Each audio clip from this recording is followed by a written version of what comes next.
Julian here, and today I'm going to be showing you how to make Northern Electronic style deep techno.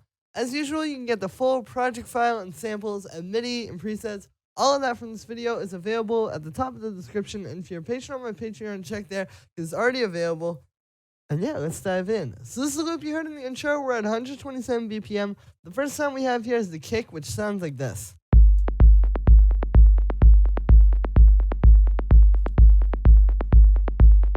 So yeah, this is really simple. It's just this like super punchy 808 style kick. You can see it's literally just the kick. I've got it low passed a little bit to make it a little bit deeper. So this goes with the deep, sort of more minimal techno sound of this label and of these artists, you know. You don't really want those like loud, like kind of clicky things. Like if you listen to this kick on its own, it has that click to it, which is good because it gives it the transient, but then you just have to low pass it a little bit to make it a little bit darker. This also helps to kind of recreate what you would get with hardware because, you know, usually hardware doesn't make everything super perfect and clean and pristine like this, but it can make it a bit deeper and a bit darker. So yeah, you can see, now I'm just got that going through a little bit of saturation, and then I also have it going through this send here, which I'll talk about at the end. That's what's giving it that sort of like background percussion. You can hear if I turn it off, here's the kick. But yeah, main thing with this kick to keep in mind is just, you know, it's a very big and boomy 808 style kick. This is where all the bass in the track is happening for the most part. So it's like just mixing it around that. And yeah, then after that we have this first pad, which sounds like this.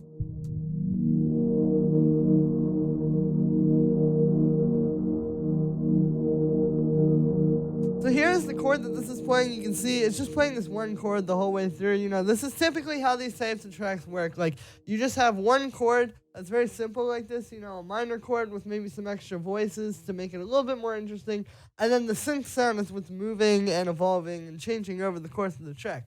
So you can see this is just a D sharp minor chord. We just have D sharp, F sharp, the minor third, and then A sharp, the fifth. And then we have another D sharp up here, and another A sharp. So just kind of adding those extra notes on top to kind of bring them out a bit more.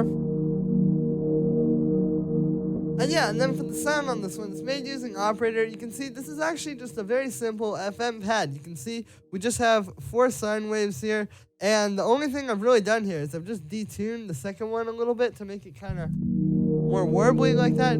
And then we've got the chorus pitch of the third one at 4 and the chorus pitch of the last one at 0.5. So just kind of playing around with those. But yeah, FM pads are really good for this style because you're trying to make these kind of obscured ambient sounds, like very Brian Eno-esque and very much like, you know, reminiscent of ambient music. So you can create some really interesting textures using FM synthesis. Like if I take off this filter here,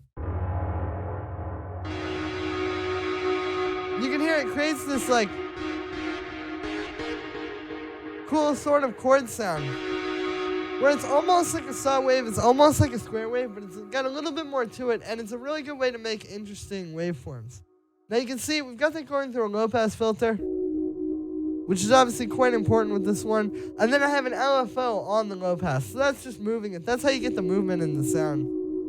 It's a combination between that and then the fine tune and the detuning on that second oscillator. And yeah, again, just like subtle movement that's kind of slow that just keeps evolving as you hear the sound. It's very important to have some movement with this type of stuff because this is what separates a track like this from being interesting and from being boring. Like, you could have a very boring track in the style if you didn't have like any movement on your pad like this. Then we've just got a bit of chorus to kind of spread the sound out. You know, this helps to make it a bit smoother as well. With the FM sound, sometimes they can be a bit rough, but then when you add that chorus to them, it kind of like smooths it out. Then we have this echo just doing dotted eighth notes. You can see that's on the ping pong setting as well, so it's really like moving around and giving it some stereo width. And then finally we have this reverb to give it the last little bit of like space.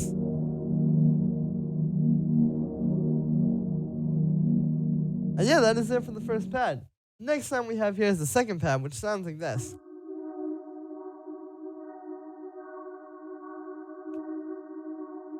This is again just a very simple sound that's got a lot of movement on it with a droning chord. It kind of plays with that first one. You know, this adds like some extra interesting stuff on top.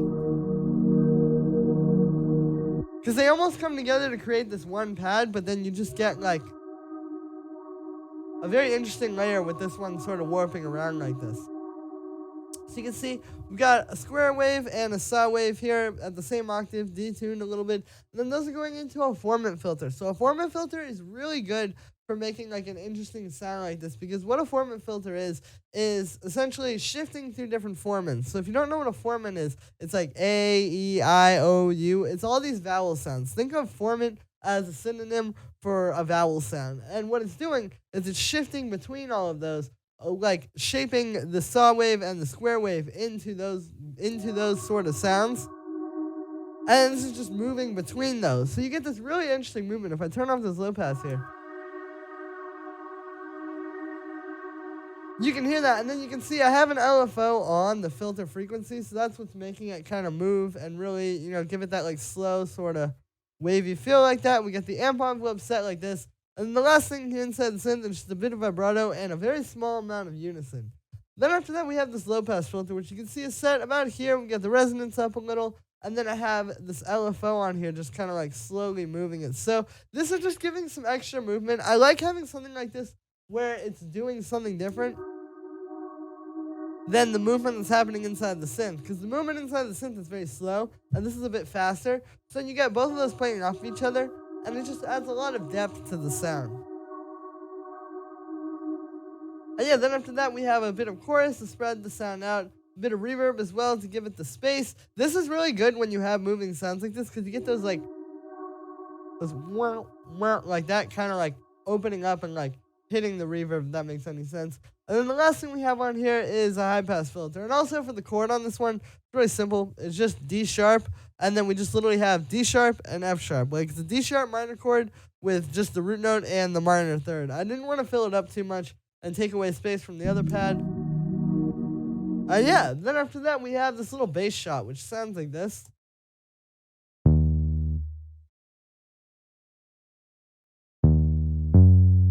So you can see, really simple. It's just playing D sharp and then D sharp and F sharp here. It's just meant to kind of add some movement in the low end a little, because if you listen like,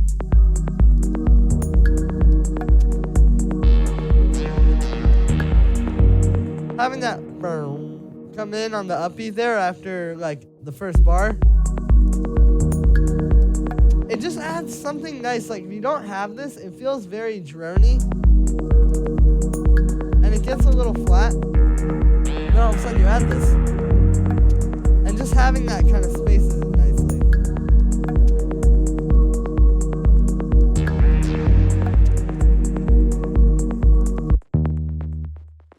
And then for the sound on this one, it's made using analog. You can see we just got two saw waves going into a low pass filter. You can see the filter, I've got the envelope on there a little bit, and we've got it pretty low. This is just meant to be like a deep bass shot. We got the amp envelope set like this. And then the only other things on there are just a little bit of saturation just to kind of beef it up and make it come through a little bit more. And then I have this high pass, which you can see is really just high passing out like the low lows. This is just to make it fit with the kick a little more. Because obviously, having two things in the low end could potentially clash, but this way it keeps it clean. After that, the last synth sound we have here is this little ambient lead, which sounds like this.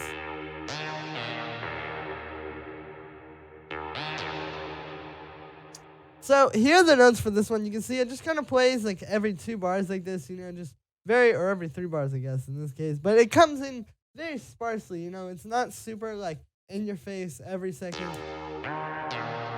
It just kind of comes in like this and then drops out. And so you can see it's very simple notes. It's literally just over here, just D sharp and then D sharp and octave up. And then here, just D sharp and octave up, and then A sharp, which is just the 5th of D sharp. So very simple, but yeah. And you can see I also have a little bit of glide in the notes there, which kind of gives it, a little bit more of an interesting sound, I feel like. And yeah, for the sound on this one, it's made using analog. You can see we've got 2 saw waves, both at the same octave, going into a low pass filter. And then the low pass, you can see I've got an envelope on there. So that's how you get that kind of like acid. Wow. Like that. I've also got the resonance up. That really helps. And then we also have an LFO on the filter so that it's moving like when it hits the note, but it's also just kind of moving around like continuously.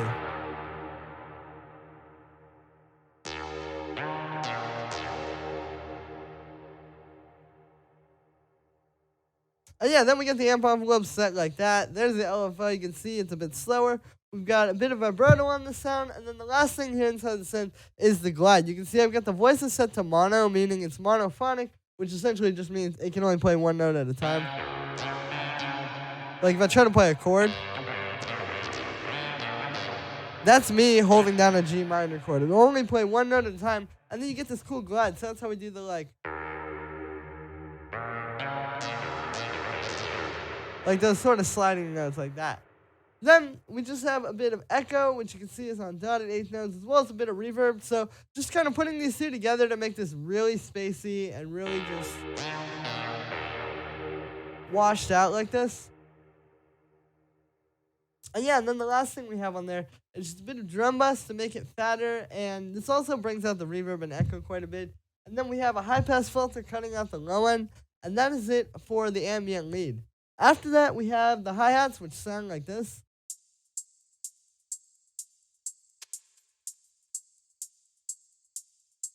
So you can see, really simple. Basically, the main thing here is just these two hi-hats where they're kind of like doing call and response, because we have this one, and then this one, and then what's happening? It's like,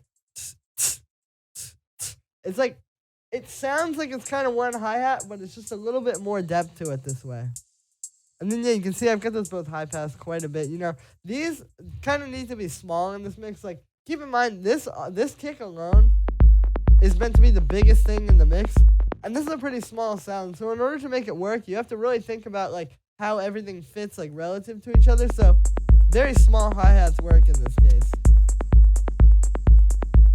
And yeah, and then we also have this little shaker that just comes in there, just like that little, pretty simple, just like a shaker sample. And then I have all that stuff in a little group together. You can see we've got a low pass, again, just kind of taking out those sharp highs from the sound. We've got a bit of reverb to give everything some space, make it a bit more dubbed out. We have some saturation to kind of bring these together a bit more and still make them have like the right level of punch and the right level of attack in the mix. And then we just have a high pass filter.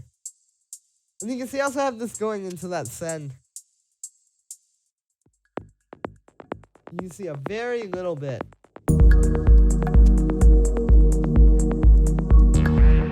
Then after that, we have this little percussion, which sounds like this.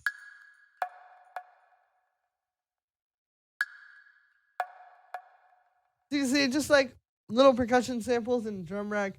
Very simple, just a little bit of reverb, bit of saturation, bit of a high cut. You know, with this one, it's just more about fitting it into the mix and putting it in a place where it's not going to take up too much space and not be like calling too much attention. And you can see also here, I've got a little bit of swing on these two notes, so I feel like that kind of brings this to life. It makes it feel a little bit more live. Because you have those super like sharply quantized 16th notes there, but then you have this one that's just like a little bit off for some reason.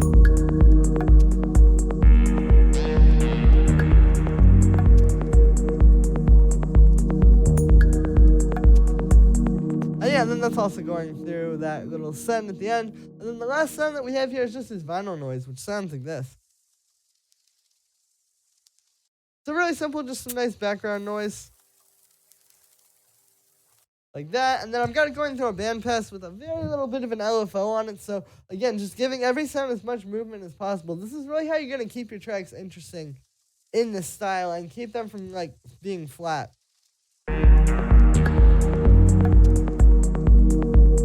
Turn this off, you can hear the track has a lot less atmosphere.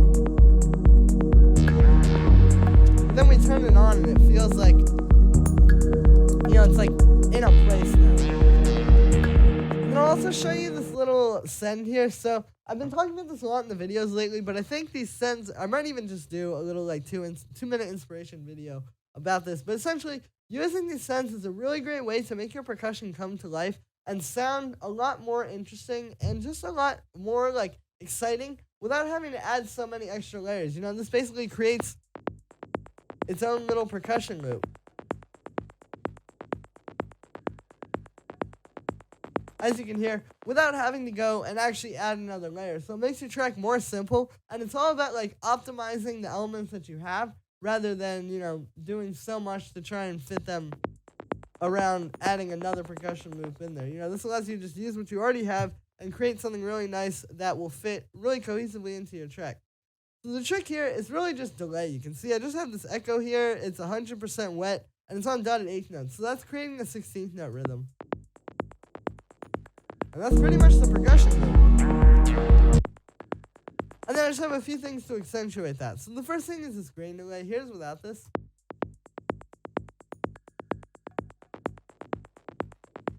And then with it, so you can hear this adds texture to the sound. We've got it set like this where I've got the spray down and the frequency up. So you really hear that like kind of crackly texture on all those delays. I think it sounds really good.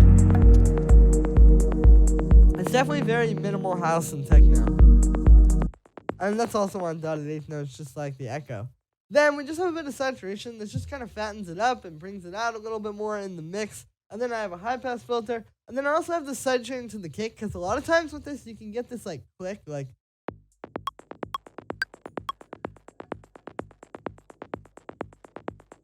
You can probably hear that like on the 1 and the 2 and the 3 and the 4, the counts where the kick is hitting. You're getting this click, and sometimes that can actually mess up the transient on your kick. So I just like the sidechain a little to keep it under control.